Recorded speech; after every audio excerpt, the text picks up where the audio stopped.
The wedding hall sparkled with golden lights, laughter echoing in every corner, but she sat quietly at the farthest table, her fingers nervously twisting the napkin in her lap.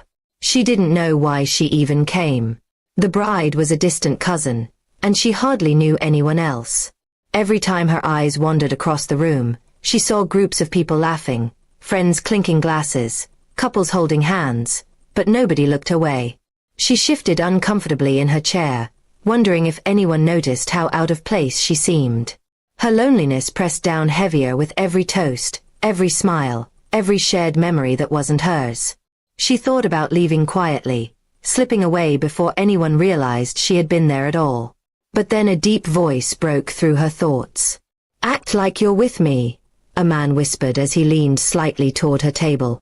She looked up, startled, her eyes meeting his. He was tall, dressed sharply in a dark suit, with a calm confidence in his gaze. Before she could respond, he smiled warmly and sat down beside her. "You don't mind, do you?" he asked gently, but his tone carried assurance, as if he already knew the answer.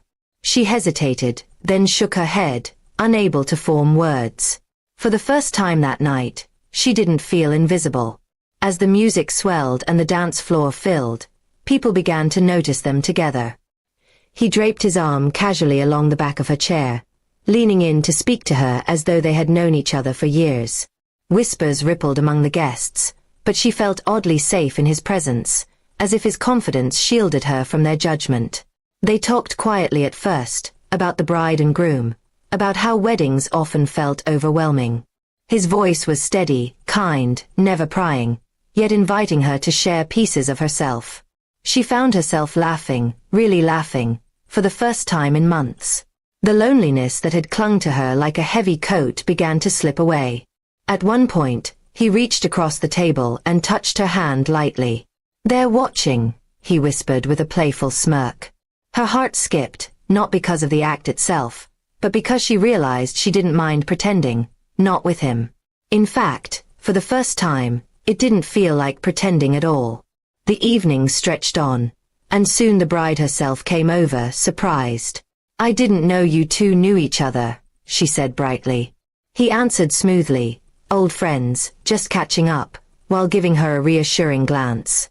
She played along, smiling shyly, her heart racing with the thrill of being part of a secret only they shared. As the night came to an end, guests began to leave in pairs, laughter fading into the cool night air. She stood awkwardly, unsure of what to say now that the act was over. Was it just a kindness, a stranger's way of saving her from humiliation? Or was there something more behind his steady gaze? He walked her outside, the soft glow of streetlights painting shadows around them. "You looked like you needed someone tonight," he said simply. His words weren't heavy with charm or hidden intentions. They were sincere. She felt her throat tighten, tears threatening, because he was right. "Thank you," she whispered, her voice unsteady. "I don't even know your name." He smiled, extending his hand properly this time. "Ethan," he said. She took his hand, her fingers trembling slightly, but the warmth of his grip calmed her. She told him her name in return, and for a moment, it felt like the start of something neither of them expected. As he walked her to her car, the silence between them was comfortable, not lonely. She realized that sometimes life changed not with grand gestures, but with small, unexpected moments.